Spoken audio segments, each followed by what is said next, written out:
Առանց ընտրախախտումների վերաբերյալ հաղորդումների թափանցիկ քննության եւ դրանց հաստատման դեպքում խախտումների շտկման դեկտեմբերի 6-ի հանրաքվեն կմնա մեկ այլ բաց թողնված հնարավորություն Հայաստանում ընտրական գործընթացների նկատմամբ հանրային վստահության բարձրացման եւ դրանց ամբողջականության ապահովման տեսանկյունից։ Այսօր հայտարարել են Հայաստանում Եվրամիության պետությունների դեսպանատները ու Երևանում Եվրամիության պատվիրակությունը։ Եվրոպացի դիվանագետները նշում են, որ ի գիտություն են ընդունում ոչ միայն հանրաքվեի նախնական արդյունքները, այլև մի շարք ընդդիմադիր քաղաքական առաջնորդների եւ անկախ դիտորդների մտահոգությունները ու կոչ են անում Հայաստանի իշխանություններին կատարել ընտրախախտումների վերաբերյալ արժանահավատ հաղորդումների թափանցիկ եւ լիարժեք քննություն։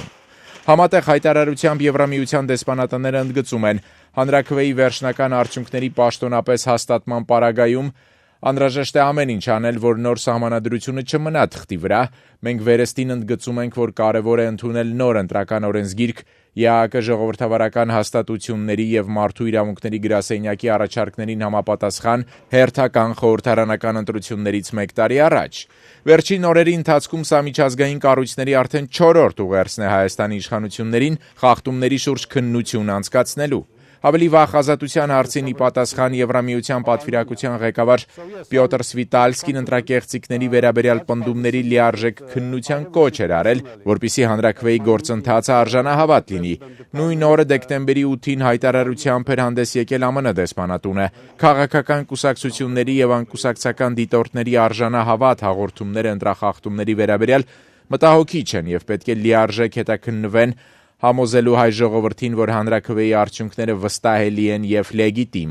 Իսկ երեկ Facebook-յան ճեպազրույցի ընթացքում պատասխանելով ազատության հարցին դեսպան Ռիչարդ Միլզը ընդգծեց. ԱՄՆ կառավարությունը եւ դեսպանատունը խորապես մտահոգ են Հայաստանում հանրաքվեի ընթացքում տեղ գտած ընտրախախտումների մասին արժանահավատ հաղորդումներով եւ որպեսզի հայ ժողովուրդը վստահություն ունենա հանրաքվեի արդյունքների նկատմամբ, դրանք պետք է հետաքննվեն։ Մենք պետք է ամեն ինչ անենք, որպեսզի այս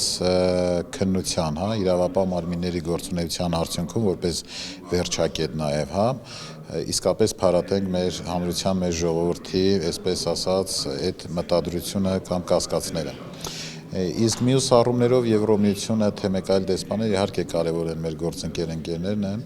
բայց ես կարծում եմ, որ շատ ավելի կարևոր է եւ ինձ համար շատ ավելի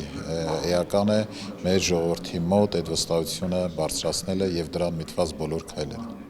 Դատախազության երեկվա հաղորդագրության համաձայն 10 քրեական գործ է հարուցվել ընտրախախտումների վերաբերյալ։ Հայ ազգային կոնգրեսի խորհրդարանական խմբակցության քարտուղար Արամ Մանուկյանը ողջունելով Եվրամիության պետությունների ներկայացուցիչների այսօրվա հայտարարությունը ասաց. Ես կարծում եմ իսկապես դրսից զգացում է ճնշում այդ հանցագործությունների մի մասը գոնե բացահայտելու համար։ Ես 3 օր համարյա անց եմ կացրել կամ քննչական կոմիտեում կամ ոստիկանությունում եւ մի բան կարող եմ արձանագրել, որ եւ դատախազությունը եւ քննչականը եւ ՀՔՑ-ն փորձում են արագ անել այն ինչ որ անելու են։ Այսինքն իրենց վրա ժամկետ կա դրված գործերը արագ նայել եւ որոշել որն է քրեականի տակ գնում, որը պետք է շարունակություն չունենա։ Այդ առումով օպերատիվությունը զգում եմ։ Արդյունքը չգիտեմ ինչ կլինի։